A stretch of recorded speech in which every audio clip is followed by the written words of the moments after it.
Hey friends, welcome back to my channel. So in today's video, we are going to study the summary of chapter 1 of class 4th जो कि है मन के भोले भाले बादल। तो आज हम इस चैप्टर का सारांश देखेंगे एक काफ़ी शॉर्ट तरीके से। चलिए देखते हैं।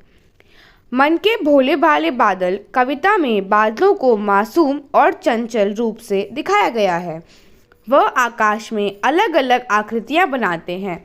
इसका मतलब ये है कि जो मन के भोले भाले बादल जो ये कविता है, इसमें बादलों को बहुत ही इनोसेंट, मासूम और शरारती यानी कि चंचल बताया गया है।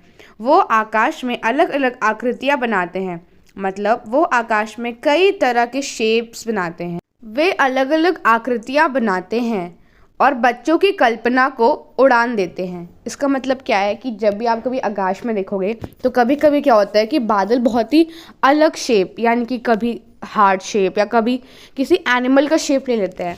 तो जब भी हम उसे देखते हैं तो अपना क्रिएटिव माइंड ही तो यूज़ करते हैं ना, कि हाँ, क्रिएटिविटी की तरह से कि भाई ये हार्ट शेप में आया आज। तो ये बता रहे हैं कि इस तरह से वो बच्चों की कल्पना को उड़ान देते हैं।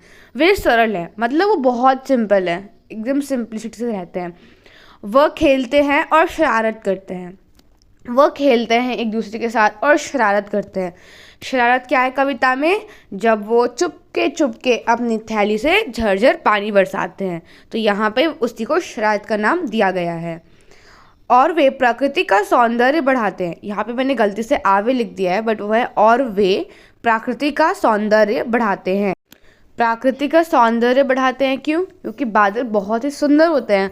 अगर आप कभी ध्यान से देखोगे तो आप देखोगे कि कितने सुंदर होते हैं वो। तो इसीलिए बता रहे लेखक कि वो प्राकृतिक का सौंदर्य बढ़ाते हैं।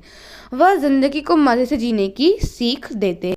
वह ज़िंदगी को मज़े से जीने की सीख देते हैं। इसका मतलब ये होता है कि आप देखोगे तो बादल बहुत ही मज़े में रहते हैं, बहुत ही खुश रहते हैं। तो वही हमें सीख देते हैं कि हमें टेंशन नहीं लेनी चाहिए, हमें भी खुश रहना चाहिए।